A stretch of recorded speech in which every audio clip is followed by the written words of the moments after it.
ఇంత అందమైన జయలలిత గారు అప్పుడు ఒక అమ్మాయి, అఫ్కోర్స్ నాన్నగారికి పరిచయాలు ఉన్నప్పటికీ కూడా ప్రతి చోటికి నాన్నగారు రాలేరు కదా, మీ రక్షణ మీరు ఎలా చేసుకున్నారు? చుట్టూ ఉంటే మగ ప్రపంచం, అండ్ మగ ప్రపంచం వచ్చి మిమ్మల్ని పలకరించలేదు, ట్రై చేయలేదంటే ఎవరు నమ్మరు. అవును అవును, అంటే అది జగమెరిగిన సత్యం. అలా అని వాళ్ళని ఏం అండలేదు. బట్ ఈ ప్రపంచంలో ఎలా మీరు మిమ్మల్ని మీరు కాపాడుకున్నారు? కాపాడుకున్నాను అంటే కాపాడుకోలేదనే చెప్పాలి. కాపాడుకోలేదు, ఎందుకు అబద్ధం చెప్పడం. పరిస్థితులకు అనుగుణంగా వెళ్ళాను. అందువల్ల నేను పెద్ద ఇబ్బందులు ఏమీ ఎదుర్కోలేదు. కొంచెం ఫ్రెండ్లీగానే మూవ్ అవుతూ నవ్వేస్తూ. అది వరకు ల్యాండ్ లైన్లు ఉండేవి, ఫోన్లు. ల్యాండ్ లైన్ తీసి పక్కన పెట్టేసేవాళ్ళం అవుట్డోర్ వెళ్తే. తలుపులు కొట్టేవారు. ఒక ఆర్టిస్ట్ అయితే నువ్వు తలుపు తీస్తావా లేకపోతే నేను ఇక్కడ ఊరేసుకొని చచ్చిపోనా అని అడిగాడు. పెద్ద ఆర్టిస్టా? పెద్ద ఆర్టిస్టే ఒక కాలంలో. అంటే ఎందుకు అడుగుతున్నానంటేనండి, మరి అది వాళ్ళు ఒక బంధం కోరుకున్నారా మీతో, లేక కేవలం బంధం లేదు, ఏం లేదు. బాగుండేదాన్ని, యంగ్లో ఉన్నాను, మంచి పర్సనాలిటీ, వ్యాంప్ క్యారెక్టర్లు వేస్తున్నాను, కూడా అదే అయి ఉండొచ్చు అనే ఒక అపోహ. ఎలా తప్పించుకున్నారు? కొన్ని తప్పించుకున్నాను, కొన్ని తప్పించుకోలేకపోయాను. తప్పలేదు. అంటే మీరు నిర్ణయం తీసుకుని ఎవరైనా ఒక నిర్ణయం తీసుకుని ఇలా ఉంటే అది వాళ్ళ ఇష్టం. అది కానీ అయిష్టంగా బలవంతంగా గనక ఏ పరిస్థితిలోకి వెళ్ళినా కూడా అది బడి కావచ్చు, ఇంకోటి కావచ్చు, ఇటువంటి ఒక చాలా కష్టం కదండి. ఒకసారి అలాగే ఒక డైరెక్టర్ని రిజెక్ట్ చేశాను అనేసి అతను ఆ క్యారెక్టర్ కట్ చేసి పంపించేశారు. పర్లేదు అనుకున్నాను. అలా కూడా జరిగిన సందర్భాలు. ఆ రోజుల్లో ఎలా ఉండేది జయలలిత గారు మీకు? అంటే మనసులో ఇలా జరుగుతోందని ముందే తెలుసా? వాళ్ళు తలుపులు కొట్టేటప్పుడు భయం వేసేదా, లేకపోతే తెలుసు ఎలా తప్పించుకోవాలనే ఆలోచన తప్పించి ఆ భయాలు అవేమీ లేవు. తలుపులు బద్దలు కట్టలేరు. మన్నాడు ఏమన్నా అడిగినప్పుడు ఏదో దాటేస్తాం, ఏదో ఒక రీజన్ చెప్తాం. అవునా నిద్ర పట్టేసింది, ఫోన్ వినిపించలేదనో, తలుపు చప్పుడు వినిపించలేదనో, ఇలాగే మేనేజ్ చేసుకుంటూ కొన్ని తప్పించుకుంటూ, కొన్ని తప్పించుకోలేక, కొన్ని తప్పనిసరిగా. కష్టం, చాలా కష్టం. అయితే కష్టమని అనుకోలేదు. అంటే ఒకసారి పోయినా 100 సార్లు పోయినా పోయింది అంతే. ఇక మనకేమి అది ఫీలింగ్ ఉండదు. అంటే కరెక్టే లేండి మీరు అన్నట్టు. అంటే ఆ టైంకి మీరు ప్రాక్టికల్గా సమాధాన పడిపోయారు అంతే. దానికి అంతే, ఒకటే ఎయిమ్, నా వాళ్ళు బాగుండాలి. ఎలాగో వచ్చాను, నేను చెడిపోతే చెడిపోయాను, నా వాళ్ళు బాగుండాలి, అంతే. ఆ మంచి మనసుతోనే వచ్చాను కాబట్టి ఇప్పటికీ నన్ను భగవంతుడు ఈ రకంగా చూస్తున్నాడు. 40 years ఇండస్ట్రీలో అని ఒక నమ్మకం.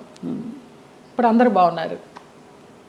చాలా సున్నితమైన ఒక ప్రశ్న అండి ఇది. అడగచ్చు అడగకూడదు, కానీ ఈ సోకాల్డ్ ప్రముఖులు వాళ్ళు వీళ్ళు మిమ్మల్ని ఇలాగా ఇబ్బంది పెట్టి, సరే వాటెవర్ ట్రై చేసి అది బలవంతంగా మీరు తలొగ్గినప్పుడు గౌరవం ఉంటుందా, లేకపోతే కేవలం జస్ట్ వాళ్ళ వాళ్ళ వాళ్ళ ఇంకా పైశాచికత్వం? కానీ పైశాచికత్వం ఏమీ ఉండదు, గౌరవం ఉండదమ్మా.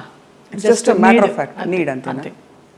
రెండు ఉండవు, అది మరీ పీక్ ఉండదు. కానీ అంటే ఎందుకు అడుగుతున్నానంటేనండి, ఆ టైంలో వాళ్ళ ప్రవర్తన కూడా ఒక గాయం చేస్తుంది కదా మనసులో. అట్లా నేను అబద్ధం చెప్పకూడదు. ఎవరు అలాగ ప్రవర్తించలేదు. పైశాచికము లేదు, ప్రేమ లేదు. ప్రేమ అసలు ఉండదు. ఒప్పుకొని వెళ్ళాము, అంతవరకు. వాళ్ళ నీడ్ అయిపోయింది, వచ్చాము. తర్వాత ఎలా ఉండేవారు వీళ్ళందరూ? బాగానే ఉండేది మామూలుగా. షార్ట్ అంటే షార్టే, అంతే అంతే. సో అది అలాగా ఒక ప్రొఫెషనల్ సిస్టంలో దాదాపు ప్రతి హీరోయిన్కి, ప్రతి అందమైన నటికి ఇది సర్వసాధారణమైపోయిన పరిస్థితులు వచ్చాయి అనే ఒక బాధతో తప్ప మరీ మిమ్మల్ని ప్రోబ్ చేసి ఇబ్బంది పెట్టాలని కాదు జయలలిత గారు. అయ్యో లేదమ్మా. ఎందుకు అది నామ్ అయిపోవాలి, ఎందుకు ఒక బెంచ్ మార్క్ అయిపోవాలి అని అంటే, మనం ఈరోజు అనేక కమిటీలు పెట్టడాలు, ఇండస్ట్రీ ఇతర వర్క్ ప్లేసెస్లో వేధింపుల కమిటీ ఉండాలని చెప్పి, అంటే వేధింపులని వ్యతిరేకించే కమిటీలు. బై గాడ్స్ గ్రేస్ మాకు అట్లాంటి వేధింపులు ఏం లేవు, కానీ తప్పలేదు. అంటే అది కరెక్టే. అంటే వేధింపులు లేకపోయినా ఒక పాయింట్లో మీరు ఎస్ చెప్పకపోతే మీకు అవకాశాలు తగ్గిస్తాం అన్నది ఒక వేధింపే కదా. అవును అవును. అంటే మీకు టాలెంట్ ఉండి కూడా చెప్పాను కదా, ఒక డైరెక్టర్ పంపించేశారు సుగం క్యారెక్టర్ అయిన తర్వాత అనేసి. ఆ పేరు నేను అడగను, ఎందుకంటే మిమ్మల్ని ఇబ్బంది పెట్టను. వారు గనక ఇంకా ఉండుంటే గనక ఇంకా ఇబ్బంది పెట్టను. లేరు, పోయినారా? Okay. Malayalam director. Okay. Telugu ఇండస్ట్రీలో బాగానే పోనీ మన ఇంటి పిల్ల అని ఏమన్నా అక్కును చేర్చుకున్నారా మిమ్మల్ని? ఇక్కడ కూడా ఇదేనా? అక్కున చేర్చుకోలేదు, చీకొట్టలేదు. రైట్. అదే సమయంలో మీరు గాఢమైన ప్రేమలో పడ్డారు కదా? అవునమ్మా, మలయాళం డైరెక్టర్. అది కూడా ఎలా పడాల్సి వచ్చిందంటే, నేను డేట్స్ ఇచ్చినప్పుడు నాన్న నాకు తెలియకుండా వేరే క్రాస్ బెల్ట్ మణి అని మన హీరోయిన్ మీనా వాళ్ళ మేనమామ, ఆయన కూడా ఒక కాలంలో ఒక ఈ సి గ్రేడ్ టైప్ ఆఫ్ మూవీస్కి మంచి పెట్టింది పేరు ఆయన. నేను చేసే సినిమాలు కూడా సి గ్రేడ్ సినిమాలే అప్పుడు, బీసీ గ్రేడ్. మీరు అంత ఓపెన్ గా సిగరెట్ సినిమాలు చేశానని చెప్తున్నారు కదా, అది ముచ్చటేసని చూసి ఎంత నిజాయితీగా చెప్తున్నారని చెప్పండి మ్యామ్. ఆ టైంలో నాన్న వాళ్ళకి ఇచ్చారు, నేను వీళ్ళకి ఇచ్చాను. అప్పుడు ఆ లొకేషన్కి వచ్చి ఆయన రౌడీయిజం చేయపోయినారు, క్రాస్ బెల్ట్ మని. అప్పుడు ఇతను, నేను భయపడి ఏడుస్తుంటే నన్ను ఒక రూమ్లో ఉంచి, నీకెందుకు, నేను ఉన్నాను కదా, నేను సమాధానం చెప్పి పంపిస్తాను, వాళ్ళు మాకు చుట్టాలి అన్నట్టుగా అలాగే పంపించేసరికి అబ్బా నా లైఫ్ని సేవ్ చేసి అతను దొరికాడు అన్నట్టుగా బ్లైండ్గా పడిపోయినా ప్రేమలో. ఆ తర్వాత బ్రహ్మానందం గారి డైలాగ్ లాగా ప్రేమించింది తర్వాత ప్రేమించాల్సి వచ్చింది అన్నట్టుగా కొంచెం కొంచెం తెలుస్తుంది అతని గురించి 7 ఇయర్స్లో. అయినా కూడా ఏదో మొహమాటంలాగా కమిట్ అయిపోయినాం అన్నట్టుగా చేస్తూ వచ్చాను. అందరూ చెప్తూ వచ్చారు పెద్ద జెన్యూన్ కాదు, చూసుకో అనేసి. ఇక లాస్ట్గా అతను కూడా బ్లడ్తో లెటర్స్ రాసేసి, ఒక మన ఇప్పుడు ఆ హాట్ డ్రింక్స్ అవి తాగుతారు కదా, మన విస్కీ తాగే ఒక బాటిల్ లాంటి దానిలో, అది విస్కీనో మరి బ్రాందీనో తెలియదు, అందులో పాయిజన్ పోసుకుని తాగుతాను, ఇంటి ముందరకు వచ్చేసి చచ్చిపోతానని అంటే, ఇంకా అందరికీ ఇంట్లో వాళ్ళకి ఇష్టం లేకుండానే బలవంతంగా నేనే నగలు కొనుక్కొని, నేనే పెళ్లి బట్టలు కొనుక్కొని, జయకృష్ణ గారు కొనిచ్చారు పెళ్లి బట్టలు.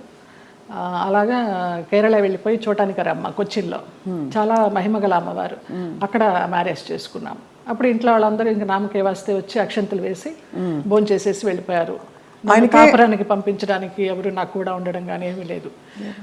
నా అంతటి నేనే చేసుకుని, నా అంతటి నేనే వెళ్ళి, నా అంతటి నేనే వచ్చా బ్యాక్ టు పెవిలియన్. ఆ టైంలో జయలలిత గారు ఆయనకి మళ్ళీ, అంటే ఆయనకి మొదటి పెళ్ళే కదా ఆయనకి ఇద్దరికి, అంటే మీకు కాలేదు, వివాహం కాలేదు, బట్ ఆయనకు కూడా ఏమి. అవును. బట్ ఏ ఇబ్బందులు వచ్చాయి మీ ఇద్దరు మధ్య? డబ్బు, వాళ్ళకి అప్పులు ఎక్కువైపోయినాయి, చాలా విపరీతమైన లావిష్నెస్ వాళ్ళకి. నేను మంచి 3 షిఫ్ట్ చేస్తూ ఉన్నాను ఆ టైంలో. నా నగలన్నీ అమ్మేసుకున్నారో తాకట్టు పెట్టుకున్నారో తెలియదు. సినిమాలకు వచ్చిన డబ్బంతా కూడా వాళ్ళే తీసుకునేవాళ్ళు, అమ్మ నాన్నకి ఇవ్వద్దనేవారు. అమ్మ నాన్న భయపడి పవర్ ఆఫ్ అటర్నిటీ రాయించుకొని, నీకు బిడ్డలు పుట్టిన తర్వాత నేను నీ ఆస్తి నీకు ఇస్తామంటే, ఆ పవర్ ఆఫ్ అటర్నిటీ ఎక్కడికి వెళ్ళి సైన్ చేసావు, అది క్యాన్సిల్ చెయ్యి, బిడ్డను కానీ అంటే, అతనికి తెలియకుండా నేను లేడీ డాక్టర్ దగ్గరికి వెళ్ళి, నాకు బిడ్డలు వద్దు, ఒక 6 months నేను కొంచెం జాగ్రత్తగా ఉండాలనుకుంటున్నానని, అతనికి తెలియకుండా నేను లేడీ డాక్టర్ దగ్గరికి వెళ్ళి ఆ పిల్స్ తీసుకొని వేసుకుంటూ ఆ బిడ్డలు రాకుండా జాగ్రత్త పడ్డా. ఇక ఆ తర్వాత 3 monthsకి గొడవలు, 6 months నుంచి కొట్టుళ్ళు, యాసిడ్లు పోస్తాను అనడాలు, గదిలో బంధించడాలు, ఇవన్నీ అయిన తర్వాత ఏడుస్తూ పడుకుని ఉంటే, అతను నన్ను చంపడానికి అంబాసిడర్ కారులో తీసుకెళ్తున్నాడు.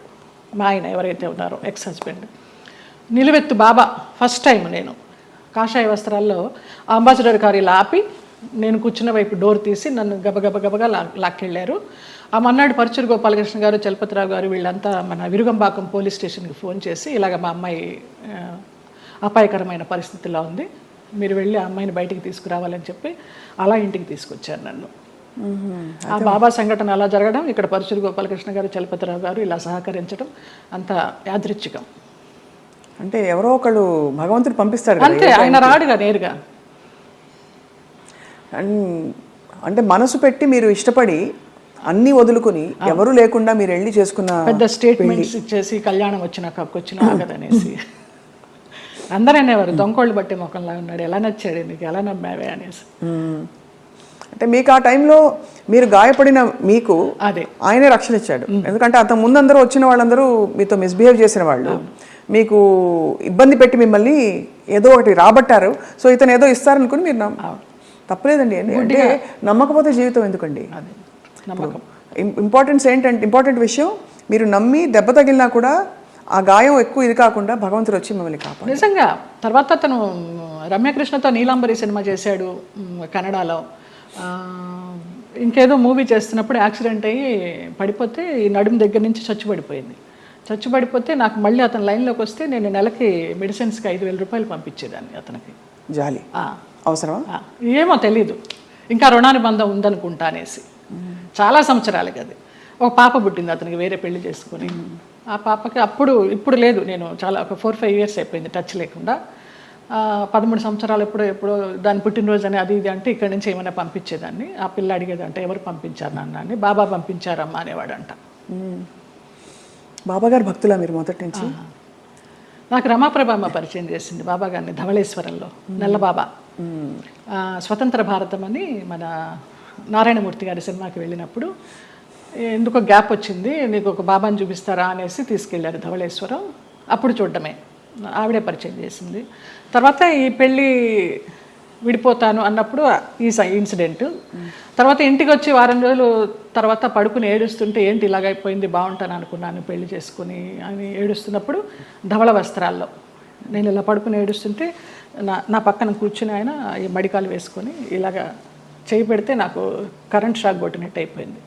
ఏం పర్లేదు నేను ఉన్నాను ఏడవకనేసి. ఆ 2 సార్లే కనిపించారు. తర్వాత 4 హారతులు చేసేదాన్ని ఇంట్లో, ఇంకెప్పుడు కనిపించలేదు నాకు ఆయన. కానీ మీరు చెప్పే ఈ సంఘటనలు ఊహించుకుంటే కూడా అంటే ఇంకా ఏమనాలో మాటలు రావట్లేదు.